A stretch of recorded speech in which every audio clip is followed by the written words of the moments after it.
आगे भी हम फिटनेस के हवाले से बात कर लेते हैं। योगा को भी कहा जाता है कि उसके थ्रू भी हम बहुत सी अपनी दर्दें और अपनी बहुत सी बीमारियों को भगा सकते हैं। तो सुलाफ़े नकवी हमारे साथ इस सेगमेंट में होती हैं, योगा एक्सपर्ट हैं, तो उन्हीं की तरफ चलते हैं और देखते हैं कि आज वो हमें कौन कौन से योगा जो टिप्स हैं वो देने वाली हैं। जी सुलाफ़े, ओवर टू यू।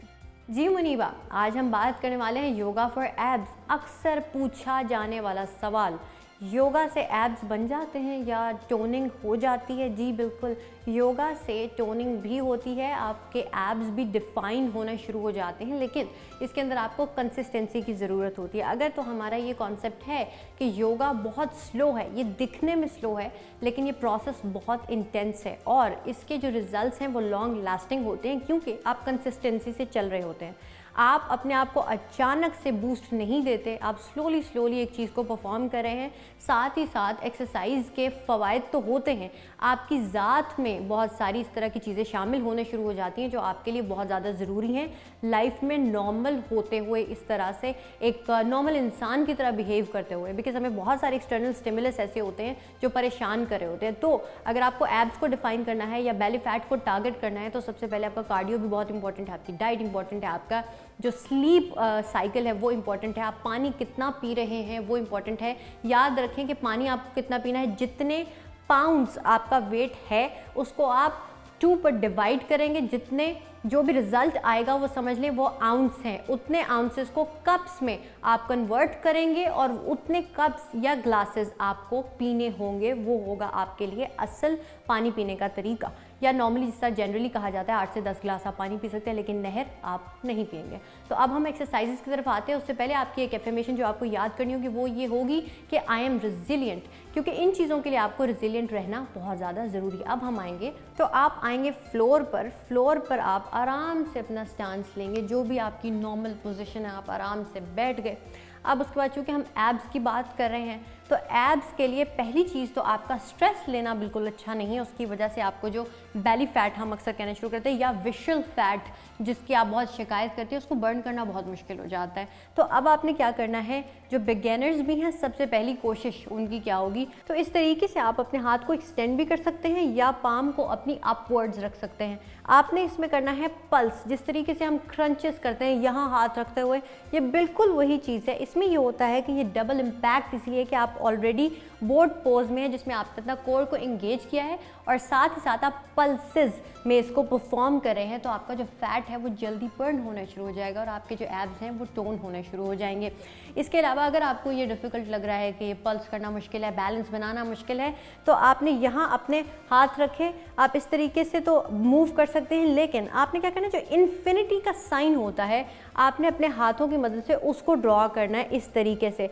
जैसे ही आप इसको परफॉर्म कर रहे होंगे, आपकी चिन अप है, आपका जो कोर है वो इंगेज है क्योंकि आप बोर्ड पोज के पोस्चर में हैं और साथ ही साथ आप स्वे कर रहे हैं, तो उससे ये होता है कि आपके ओब्लिक्स भी टारगेट होंगे, आपका जो बेली फैट है वो टारगेट होगा, और अगर तो आपका फ्लैट स्टमक भी है लेकिन आप चाहते हैं कि आपके एब्स डिफाइन हो तो वो भी होना शुरू हो जाएंगे।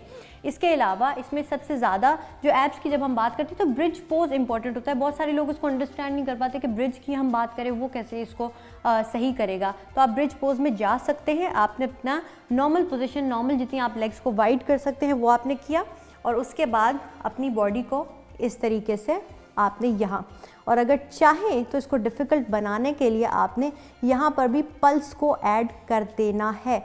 उसके बाद रिलीज़ 5 सेकेंड्स या 5 ब्रेथ्स आप ये इसमें होल्ड कर सकते हैं। यहाँ पर आप आराम से इसको पल्स करने के बाद या स्टे करने के बाद आप वापस आ सकते हैं। दूसरा योगिक क्रंच जिसे हम कहते हैं, उसमें ये होता है कि जितना आप अपनी लेग्स को यहाँ पर पोजीशन में ला सकते हैं, यहाँ हाथ रखें या यहाँ रखें या इस तरीके से हाथ रखें, आपने सिर्फ कोशिश करनी है, समझे कि आप किसी चीज़ को टच कर रहे हैं या रूफ को टच कर रहे हैं। तो इनहेल, यहाँ पर एक्सेल कर देना है, आपने उसको एक्सेल, और पीछे जाएंगे तो इनहेल करते हुए जाएंगे और एक्सेल इस तरीके से। और कोशिश करें जब आप पीछे आते हैं तो यहाँ पर एक टिल्ट आपका आना चाहिए पीछे, ताकि आपका कोर और आपका जो एब्डोमेन रीजन है वो अच्छे से इसमें इंगेज हो जाए। अगर आप क्रंचेस में बहुत ज़्यादा बिलीव करते हैं कि क्रंचेस जैसी कोई चीज़ होनी चाहिए तो डेफिनेटली आप कर सकते हैं। इसी तरह जिस तरह हम बोर्ड पोज में थे, हम हील्स को टच करते हैं अक्सर फ्लोर पर जाकर।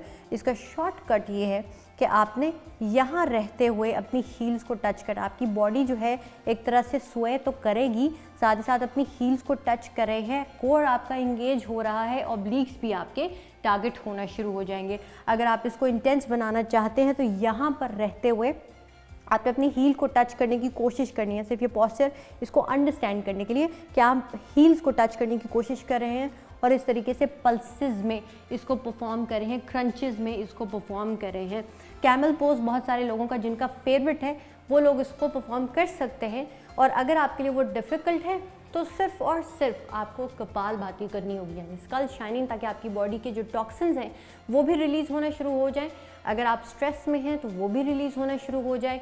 अगर आप नॉर्मल लाइफ में उस तरह से बिहेव नहीं कर पा रहे, आपको गुस्सा आ रहा है जो भी है, तो वो इसका हल है कि आप फिर कपालभाति को थोड़ा सा स्लो पैटर्न में लेकर आ सकते हैं। लेकिन अगर आपको हाई ब्लड प्रेशर की शिकायत है या कार्डियोवैस्कुलर हेल्थ से रिलेवेंट कोई भी प्रॉब्लम चल रहा है, या खुदा न खास्ता अल्सर या स्पाइन से रेलेवेंट कोई इशू है, तो इसको थोड़ा सा आप आराम से परफॉर्म करेंगे डॉक्टर से पूछ के, या वो ख़वातीन जो प्रेग्नेंट हैं, जो एक्सपेक्ट कर रही हैं, वो ज़रा इसको करते हुए एहतियात करेंगे। आपने इनहेल किया,